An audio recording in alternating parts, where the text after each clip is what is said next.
think you clicked on this video because right now at uni you are finding it just a little bit challenging. You feel like you can't get in the flow, you feel like you can't get into like a groove of how the uni process and how studying at uni works and how you can optimize your studying process. Studying at uni is hard.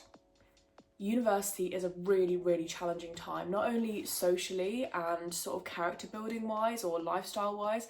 It's obviously really difficult when it comes to studying and, you know, having the focus and having the concentration and also passion for what you're studying.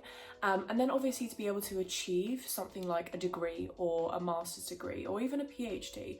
It is a massive feat. It is a massive process. No wonder it takes like 3 years to get, you know, an achievement like this. It is a really tough time for you, and there is so many things going on as a young person usually when you go to uni. You know, it's your first time being independent, it's your first time, you know, making friends outside of your hometown.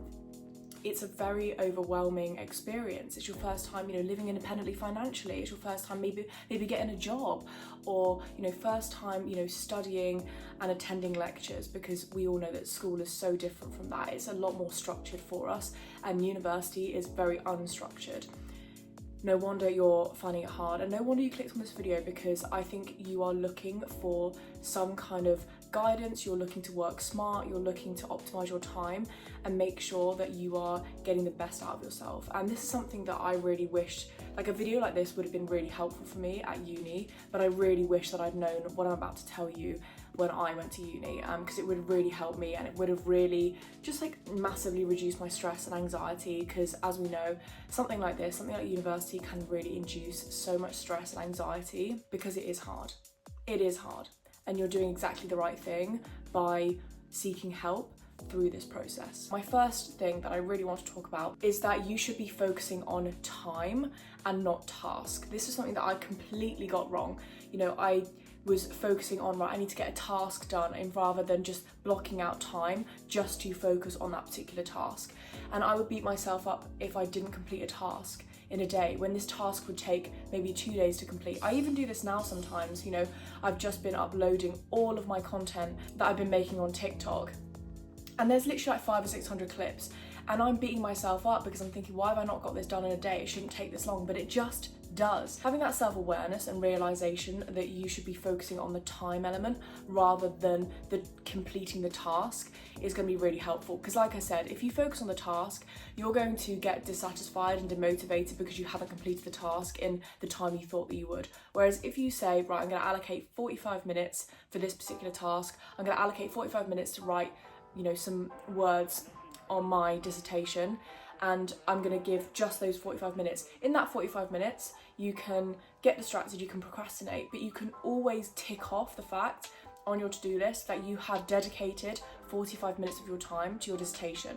And that over time will really help you stay motivated, because you will think, okay, once I'm done, I'm done. I don't have to carry on, I don't have to guilt trip myself and think, oh my God, I need to do it, like obsessively, you know, think that I have to get this done, like I have to get this task done. No, I've done the task. The task is 45 minutes dedicated to my dissertation, and I've done that. And then the next day, you know, if you give yourself plenty of time, it won't matter, because the next day you can be like, right, another 45 minutes, and this 45 minutes might be ridiculously productive to the point where you don't even need to allocate, you know, another 45 minutes the next day, because you've done so much in that sort of 45 minutes that you've dedicated to your dissertation. So just know that time is the best way of getting stuff done and studying, because you feel satisfied no matter what. You feel like you've achieved no matter what, because you've always dedicated that period of time, even if you've only done like 5 minutes of actual work because you've got distracted, you've, you know, been on your phone or whatever. That's another thing. Take your phone out of the room. I know that's obvious, but take your phone out of the room, and if you want a quick break after 45 minutes, go and get your phone again. But during studying, phones are just a self-sabotaging thing. Don't use them. Even if it's like 20 minutes, like I want to do 20 minutes, 45 minutes is quite a long time. Okay, I'm going to do 10 minutes of this, 10 minutes of that, 10 minutes of this. Change up the task as well and do 10 minutes of each thing. Depending on what it is, obviously you can't really get into flow state in 10 minutes and you might need that. But, you know, 15, 20 minutes, and it will just make you feel so satisfied because you know that you've achieved. And that will spur you on, and it will actually make you more productive, because you will then be able to take yourself away after that 45 minutes, go and make yourself a cup of tea, take your brain away, and be able to come back to it maybe an hour later with a fresh mind. You're not sat there procrastinating, you know, wasting your time not doing anything. You're taking your brain away, giving it a break, and then it's more in a position to, you know, do what it needs to do and focus when it needs to. Right, sorry about the adjustment. I just had to go and ask my dad to stop mowing the lawn. And with big projects like a dissertation, it's worth planning this over a long period of time. Even from my entrepreneurial sort of experience and realizing that I need to do this with my big goals, it's so important to plan how you're going to achieve certain things within a quarter, within a month, within a week, and sort of spread it over that period of time. You know, when we know that we're going to do a dissertation, it's right at the beginning of the year, so we know that we've got like maximum 6 months to get it done, or maybe, I don't know, 5 or 4 months to get it done. Depends on, you know, your school. But I had something like 5 months to get it done. I procrastinated right till the very end because it's such a big project. But what you should do is you should spend like literally 2 or 3 days just planning out how you're going to write your dissertation, all the different elements, and do this for the quarter, do this for, you know, every month, and do this for each week, so that you know what your goal is. You know, each week writing 100 words or whatever it might be is actually fine. It's not that much, and in that week you could do like literally 50 words in 2 sittings, in 2 45-minute blocks, and that is actually so doable and so manageable. But we don't see it like this. We don't think this through, and I really wish that when I was at uni I did this. I really wish that I'd known about this. And you know, even with when I plan my own stuff, you know, as a business person, I have this book here, the business planner by the Productivity Method, and there's plenty of, you know, journals out there that follow this process of like your year goals, splitting that into quarter, splitting that into month and week, and so on. You know, it doesn't matter which one you get, but the point is it's so helpful to get this, because you are empowering yourself and, you know, not stressing yourself out right at the very end. Time is so important, and allocating literally 45 minutes twice a week for your dissertation is so doable. And that includes studying, that includes, you know, doing the research and also writing. Just make sure that you plan it like that, because you will smash it, you will get it done, and you won't be stressed at the end. You'll probably be able to like hand it in early, but being able to have that foresight to plan it out is so crucial, especially for big projects. So following on from this is that I would, outside of lectures, really only study for two hours a day. And if you actually stick to that 2 hours a day, you won't need to like really go for it towards the end of, you know, towards the deadline. You know, you won't have to do a really intense stint, because those 2 hours will kind of cover you doing the extra study, doing the homework, doing the sort of prep and creation of the sort of final essays or final projects. Those 2 hours pretty much cover, you know, everything that you need to do. If I think about what I would do, I would probably end up only really doing 2 hours of productive work per day when I was studying, but I would spend 8 hours like sat there and procrastinating.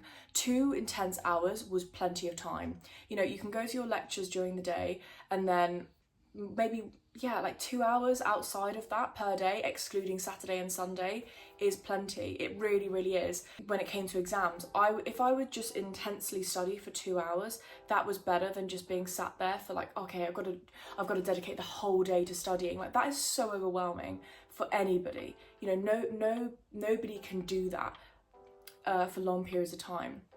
It's so much better to do little and often. You can just do that in the morning. You can, you know, get up, have breakfast, do, you know, 9 till 11 or 10 till 12, and then just have the afternoon off. But 2 hours is plenty when it's dedicated flow state work. And if your body is literally saying to you, like, I really don't want to do this, I'm really sluggish, just listen to it. There is no point being sat there, wasting your time, being sluggish, like not getting stuff done, procrastinating because your body's like, no bitch, I need a break. Like, there's no point doing that. It's going to be so unrewarding, so unproductive, and you're going to feel shit about yourself. Especially if, you know, it's early in the year. Just give yourself more time for kind of outside activities, which I will get on to later, and certainly towards the beginning of your degree. You know, in first year, like, give yourself grace. It's really, you know, not the be all and end all, like, unless maybe you're doing like a year abroad. I know that my first year score did matter when it came to picking the university that I wanted to go to on my year abroad. That allowed me to get one of my first, I think it was my second choice. There was only one spot for New York, and the person who got 80% in their first year got that, funnily enough. So fundamentally, you're not working a 9 till 5. Like, you do not need to put in 8 hours a day of work, because if you think about, well, you won't know yet necessarily, but when you're at work, you know, in that 8 hours, you have a little bit of a break, you go on your phone, you go and chat to a colleague, you have, you know, maybe you go and get a coffee a couple of times a day. You know, it's not so intense. It's not like, you know, your brain is working so hard when you're studying. It's just not the same at work. It's not this intense. For some people it is, but generally speaking, for most people, work is just not that intense. It doesn't feel like life or death. You're not working towards like a qualification. It's just going to work. You know, studying is so different from that. So you need to allocate less time for studying, because it is simply so intense and you're having to focus so much and create, actually, when you're writing and creating, you know, deadline essays and dissertations and, you know, revising for exams. It's all intense. Therefore, you only need to do a shorter period of time. You don't need to give your whole day to studying. Like, that is a mistake I made. I would be like, right, today I'm studying all day. And some days I'd have great days, like I get loads of stuff done, but then I'd burn myself out, and then I'd beat myself up when I wasn't like getting the 8 hours in like I did yesterday. Just plan for the bigger projects. 2 hours a day is plenty. Something that I really wish that I'd done a lot more when I was at uni was to print off lecture notes. Because what I would do is I think at uni I did sort of have mild OCD, or a bit of, I don't know. It was like a combination of perfectionism and OCD. And I'm not diagnosed as OCD or anything. I just feel like I was very obsessive. Like, I had to do every single task and like had to complete everything. Like, I wasn't sort of deliberate with picking and choosing what I was and then what I wasn't going to do. Like, I wasn't very good at deciding what I wasn't going to do, and I'd try and do everything, and I didn't need to do everything. I just needed to pick certain things that I needed to do, and you know, grab certain sort of comments and notes that the lecturer said. I didn't need to write down word for word everything they were saying, so I was like obsessively trying to get all the information that I could, and you don't need that quantity of information. The reason I say print off the lecture notes if you can is that the notes on the lecture are already there, so you're literally just making notes on the extra stuff that you know you can't get from just the slides. And that really helped me, because, or I feel like that would have helped me a lot more if I'd done that, because it would have taken away the pressure for me as somebody that was a bit obsessive with getting everything down. Because I didn't have to write everything down. When I wasn't able to print off the lecture notes because maybe the lecturer didn't make them available, I would be obsessively writing everything down on the lecture slides to get it all down, and I wasn't actually listening to what the lecturer was saying. If you can do that, fantastic, because then you have all the notes. You have the notes that you gathered from the lecture itself, and then also the slide stuff. So it's you know, you're killing two birds with one stone. Or have them on your computer, and like obviously some people are able to like write it on their iPad. I didn't really have that, but that's really, really crucial. And if you can't do that, obviously maybe you listen to recordings afterwards, or you miss a lecture, just let it play for that hour. I would do this thing where I would spend like literally like a whole day just listening to one lecture, because I was like pausing it every time there was a piece of important information that I thought I needed. You just don't need to do that. I would spend hours, like double the amount of time the lecture actually ran for, because I was trying to obsessively get everything down. Just let it play, and if you miss something, it's not the end of the world. It really isn't. It's not gonna be significant. Another thing I would also suggest is, like I said, decide what you're not going to do. I remember at uni there would be, you know, I'd have to attend like all the lectures, or be expected to attend all the lectures, but my exams wouldn't be on all the lectures, or I'd get to choose which lectures I would kind of focus my final project on. So you don't, like, I know it sounds bad, and it's difficult if obviously you're actually interested in learning absolutely everything about the course. But if your focus is kind of just getting through the exams and making sure that, you know, you get high grades, decide what you're not going to do. Decide the lectures that you don't think are going to be part of your final project, or, you know, you don't have to do for the exam. There's so much you could do as a student that's overwhelming. I found that there was always something I could be doing. There was always extra work I could be doing. It just never stopped. I never felt like I was fully ever able to do absolutely everything. It's just impossible. So don't put the pressure on yourself, and just decide what you're not going to do. And I know this maybe goes against what like uni will expect of you, but don't. If you're just focused on just making sure that you're getting through the degree and you're able to get the most out of it that you can, be discerning about what you focus your time on, because you have finite amount of time. And if you want to get high grades, you have to be specific about what you're going to focus on and dedicate time to things that are actually going to result in you getting the best grades you can.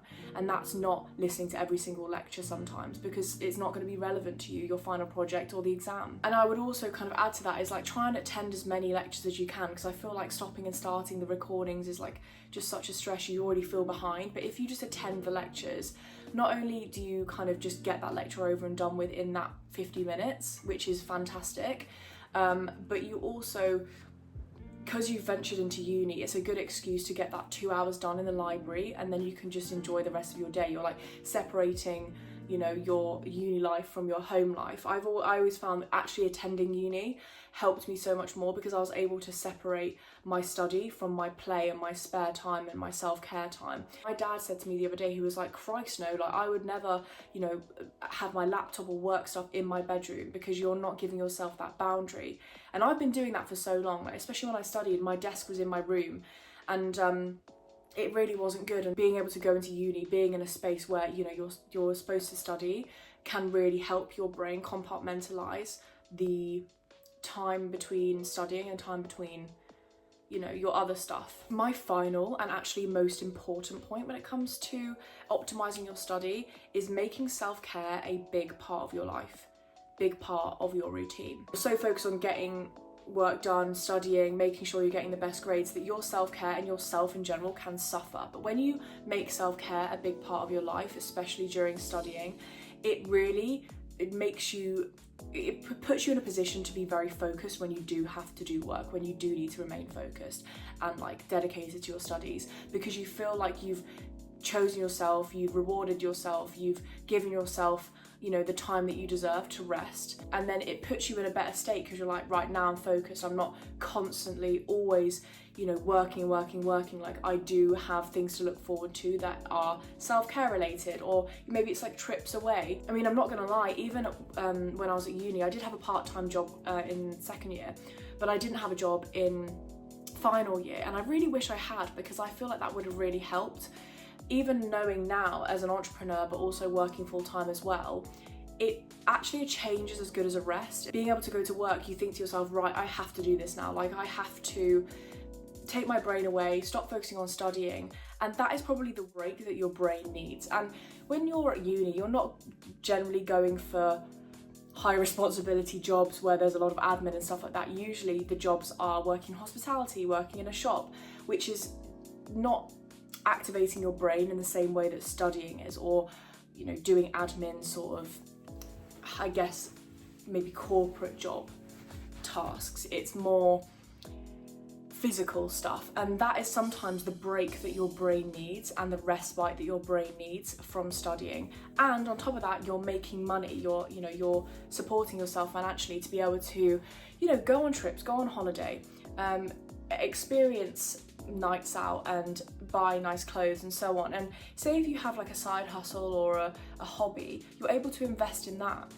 You know, when I was at uni, I started doing YouTube when I was 22, so during COVID. So that was during my year abroad. So when I came back to uni in fourth year, I stopped doing YouTube, I think around Christmas, which I really regret actually, because I feel like that was the much needed respite I needed. Like I thought to myself, oh, I can't do it, I don't have enough time. But if I'd followed my advice now, which is study 2 hours a day intensely, I would have had like an entire afternoon to like film and edit and do something that I really, really love. But I didn't give myself that grace. I was so focused on just doing the time, which was the 8 hours, and most of that was procrastinating, when I actually could have been focusing on my dreams or going to work or doing something else. I had a lot of time to waste, really, if I think about it, because actually out of that whole day when I was studying, only 1 or 2 hours of it was productive, if that, to be honest. I'd end up just chatting to people. If I'd known what I know now, it would have helped me so much more than what I did, which was refuse to do anything other than study. Like I needed the break, but I refused to give myself that, so my studies actually suffered. Seems counterintuitive, but having that break, whether it's work, whether it's trips, whether it's self-care, is crucial. And a sort of bonus thing I will say, just to kind of wrap up, is if you can, travel. If you can, go on holiday. One of my friends, she's still in uni, and I see her traveling all the time, and I just think, really wish I'd done that a lot more. because at uni you have the time to travel. By the way, Cheyenne, if you're watching this, it's about you. She goes on holiday, she gets her work done, but she gives herself that time to like let off steam and enjoy her life while she's at uni. And when you kind of come out of uni, you realise that that's not very possible, not only because you have, you know, things like perhaps additional living costs, you're living, you know, away from home, you don't have a student loan that can sort of support you in your living situation. You have to also, work doesn't really permit you to go on holiday very often. Most people have a maximum of like 28 days holiday per year. While you're at uni, if you have the option to, go on holiday. Go on holiday as much as you can, because you have so much free time. You're not really answerable to anybody. Yes, you might have to attend lectures, but you don't really. So go on holiday. You can get the work done around it, but you can travel a lot more. You have the freedom to travel a lot more when you're at uni. And especially because you have the holiday breaks as well. When you have, you know, 6 weeks off in the summer, and you have 2 weeks off or even a month off around Christmas and Easter, go on holiday. Just go on holiday.